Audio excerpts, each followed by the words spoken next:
आप सभी को नमस्ते जी। आइए सुनते हैं मेरे चैनल पर एक और नई कहानी। और ये कहानी है एक गांव के डाकिये की। और ये डाकिया प्रतिदिन अपने डाकघर के अंदर आए हुए कोई ना कोई नए पते और पुराने पते पर जा कर के वो डाक बांटता था। और ऐसे कई वर्ष बीत गए, लेकिन एक दिन इसके डाकघर में एक ऐसा डाक आया जिस पते के ऊपर ये डाकिया कभी नहीं गया था।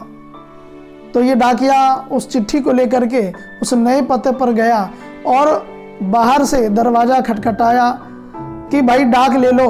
तो अंदर से आवाज़ आई कि आप ऐसा कीजिए, उस डाक को इस दरवाजे के नीचे से अंदर भेज दीजिए। तो डाकिया बड़ा हैरान हुआ और मन में विचार करने लगा, अरे ये कैसे लोग हैं, क्या ये 2 मिनट का समय निकाल करके बाहर डाक लेने के लिए भी नहीं आ सकते हैं। तो डाकिये ने बाहर से आवाज़ लगाई कि भाई ये रजिस्ट्री है, इसलिए आपको खुद बाहर चल करके आना पड़ेगा और ये साइन दे करके इस रजिस्ट्री को लेके जाना पड़ेगा। तो अंदर से आवाज़ आई कि चलिए ठीक है, थोड़ी देर आप रुकिए, मैं अभी आई। तो ये डाकिया मन में विचार करने लगा कि अरे भाई कैसे आलसी लोग हैं कि जो अपना डाक लेने के लिए भी जल्दी से बाहर नहीं आ सकते हैं। तो 2 मिनट, 3 मिनट, 4 मिनट, जब ये 5 मिनट के बाद का समय अधिक हुआ तो डाकिया अपने मन में और गुस्से से आकर के मन में बुड़बुड़ाता है और कहता है कैसे लोग हैं, इतना कोई देर लगाता है भला। तो दरवाज़ा खुला, तो दरवाजे पर खुलने के बाद देखा एक 13-14 साल की बच्ची ने दरवाज़ा खोला और नमस्ते चाचा जी कह करके जब अभिवादन किया तो क्या देखते हैं डाकिया कि उस बच्ची का एक पैर नहीं है, वो एक पैर से अपाहिज है। तो उस बच्ची ने उस डाकिये से कहा, पहले तो चाचा जी आपसे माफ़ी चाहती हूँ, देरी से आने के लिए मुझे माफ़ कीजिएगा, लाइए कहाँ पर साइन करना है।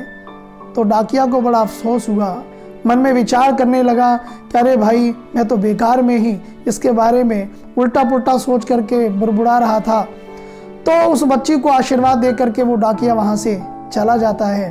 और कुछ महीने के बाद फिर उसी पते पर एक और डाक आता है और इस बार ये डाकिया मन में बड़े बेचैनी के भाव से उस डाक को पहुँचाने के लिए उत्सुक था कि कब मैं उसके घर पर पहुँचूँ और ये डाक इसके घर पर पहुँचाऊँ। तो ये डाक लेकर के जैसे दरवाजे पर पहुंचा तो इस डाकिये ने अब की बार आवाज़ लगाते हुए कहा, बेटा आप निश्चिंत रूप से आप निश्चिंत हो जाइए और क्या है बड़े आराम से आप आइए, समय है मेरे पास, कोई बात नहीं, आपने क्या है जल्दबाजी नहीं करना है।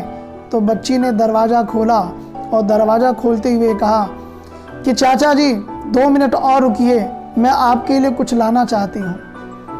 तो डाकिया ने पूछा, मेरे लिए ऐसी कौन सी चीज़ है।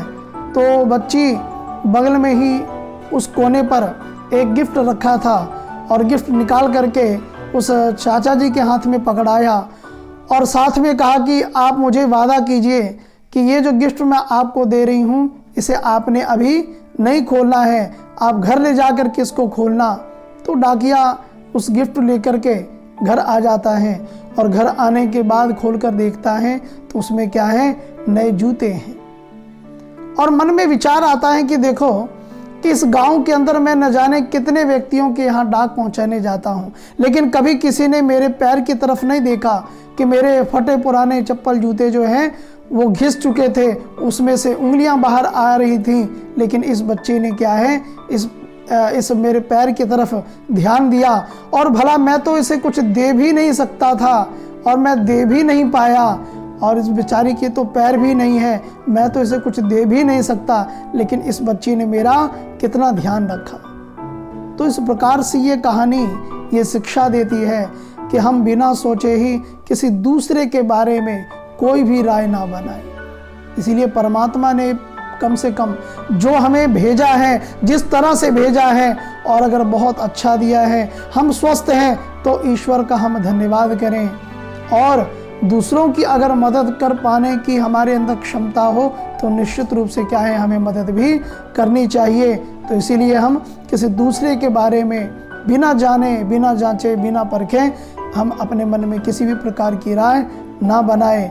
इसीलिए अच्छा सोचें, अच्छा जानें और अच्छा ही बोलें। इन विचारों के साथ इसी कहानी को यही विराम देते हैं। आप सबका बहुत बहुत धन्यवाद। मिलते हैं किसी अगली नई कहानी के साथ। बहुत बहुत धन्यवाद।